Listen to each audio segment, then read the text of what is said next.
सवरी जाई के कॉलेज में कन्हैया नाम टकावेलू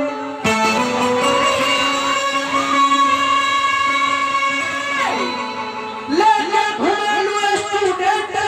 सवरिया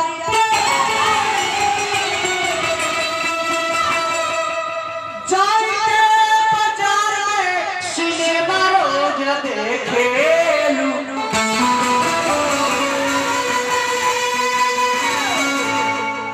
अच्छी जरूर प्लेट पर प्लेट रे सवरिया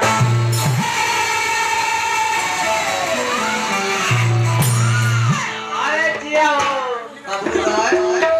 बुझला ये सब बुझे के बात ए चाचा देखिए करू को देखला के बाद ई कि नचनिया हम कीर्तन में नाचत तारे रहुआ बाबा लोग के बढ़िया लगता कितना दे जब ले नाचत तारे का दे वो बढ़िया लगा के ऊपर के बजा बोला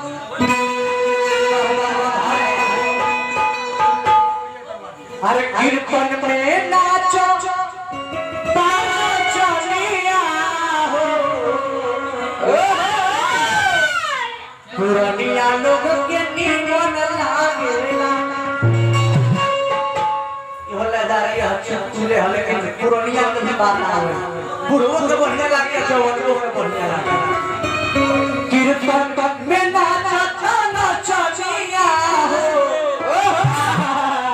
आए दिया लोग के निमन लागेला लेकिन निमन कैसे लागेला वैसे ऐसे का ठीक ना लागी और आपसे निमन लागी ना तनी कैसे जब हटावत बारी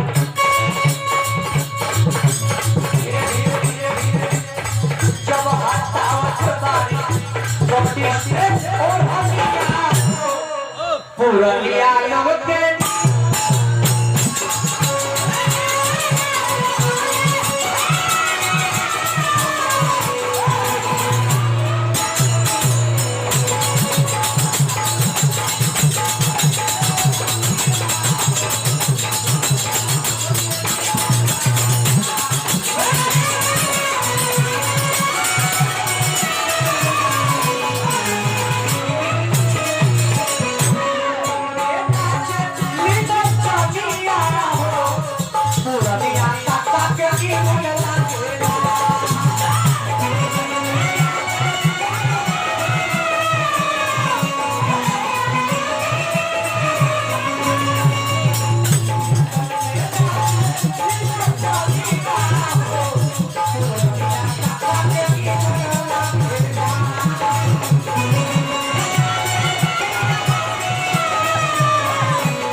सोनी देवी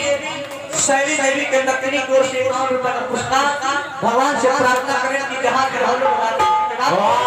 घर परिवार बनाएंगे। ये दुनिया में प्यास की बोला जब होई तब प्यास जब खाना होगा तो क्या कहे बोलिए राजा रामचंद्र की जय।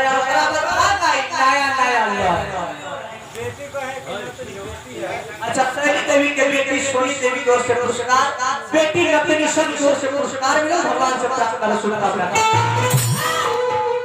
प्यास जब खाना होगा तो कहेगा कि अब आप लोग के बीच में श्रवण का कथा स्टार्ट होगा। देखिए जैसे कथा स्टार्ट करके कंगा घर घुस गए। अरे प्यासा लगता है वे भैया सुनी तनी कथा प्यास लोग कह के भैया कथा रे सब के बीच में रखा कि प्यासा लगता है वे भैया सुनी तनी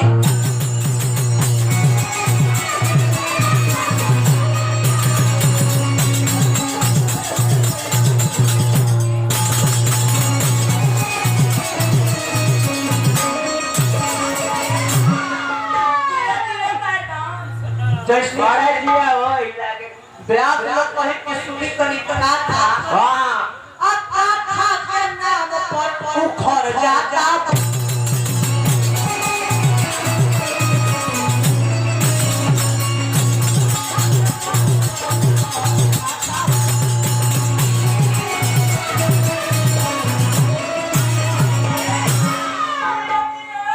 बुझाला भाई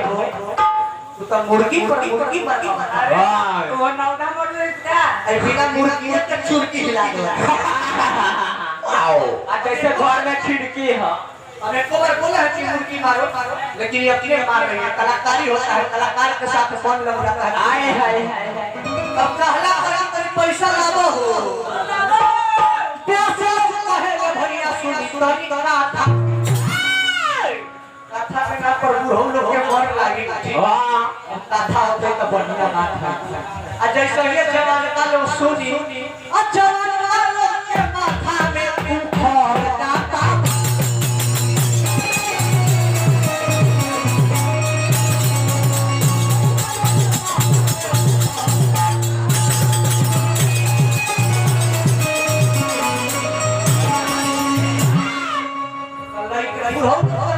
कुमार के कथा पे असर बताई तो सरकार के कथा बढ़िया हो रुको बुढ़ो जो तो यहां लड़का लोग का जैसे ये है हम बहुत सुने कि आपका लोग बात बढ़िया लोग लेके सुनी लेकिन देखने के तार में सबके भरा हो रख के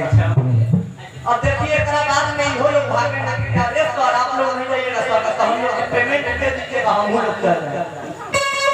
लोग के माथा में उखड़ जाता बाथा जैसे ये कथा के नाम सुन तो जवाना सरकार कही कि रे दोस्त कि अब घरे चल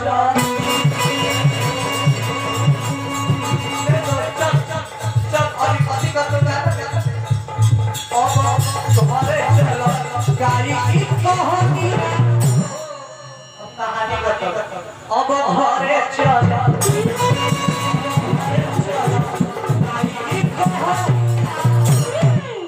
दुनिया काका के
जाए ये पंडाल के बदले में दूसरा पंडाल लागल वाटर प्रूफ। अपना गलती स्वीकार करना चाहिए। मेरा गलती है सॉरी।